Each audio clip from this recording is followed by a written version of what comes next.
Alright, Assalamualaikum dan selamat bertemu kembali. Go daripada semalam dan hari ini go downtrend. Orang pergi H4, H1, M30 semua downtrend.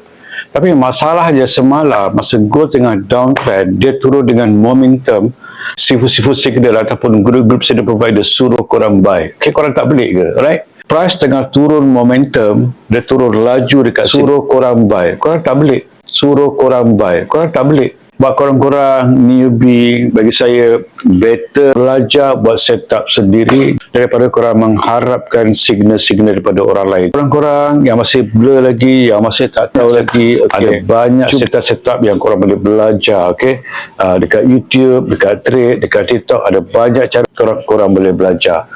Dia ada yang detail, ada yang simple saja. Dia sama saja. Dia nak langgar, dia langgar. Setup yang paling mudah bagi saya adalah candle Jepun. Melama-lama semalam candle Jepun dekat H1, H4 melama-lama dah memberikan satu hint yang price nak turun. So, rugi kalau korang tak belajar candle Jepun pada. So, bagi korang, jangan risau. Hari ni saya sharekan lagi sekali cara entry candle Jepun. Alright? Tanpa membuang masa, jom saya tunjukkan. Macam ni, semalam saya dah beritahu dekat daily ni terang-terangan adalah downtrend. Nampak?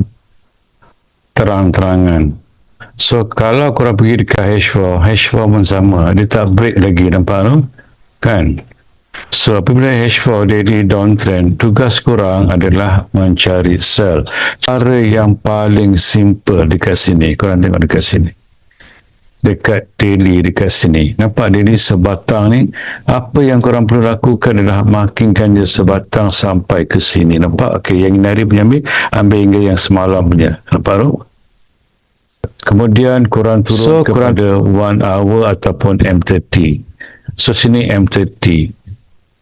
Dekat M30 sini, sebagai korang tahu, apabila price dekat H4 downtrend, korang just gariskan trend line dekat sini.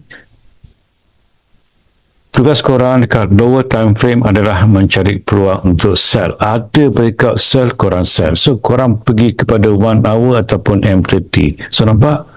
Dekat 1 hour ni, korang buatkan zone. Sini ada zone dekat sini. Sini ada satu zone. Semalam saya dah tunjukkan dalam video saya, korang boleh tengok balik. Okay? Dekat sini pun ada satu zone. Di sini 1 hour satu zone. Di sini ada satu zone. Di sini ada satu zone. So, nampak? Turun kepada M15. Bermaksud M15 ni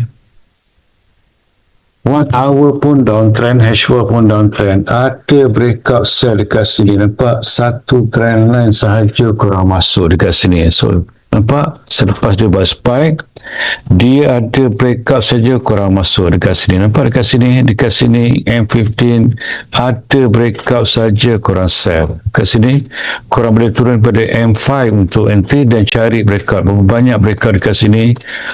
Dekat sini semalam dia turun, ke sini lagi dia naik, korang boleh entry lagi dekat sini. Nampak tu dekat sini. Dan pagi tadi, of course, saya beritahu dekat grup, kita nak mencari peluang untuk sell.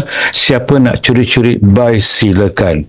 So, pagi tadi dekat sini nampak satu trend line dekat sini, dia break. Ini yang diorang buat duit lagi ni dekat sini. Dekat sini dia bagi 400 pip. Itu caranya untuk korang markingkan secara santai saja, alright? H4, H1, kalau downtrend, cari adalah peluang untuk sell, alright? So, buat korang-korang kalau korang nak belajar lagi lebih detail pasal setup candle Jepun, link ada kat bio di atas, korang klik sekarang.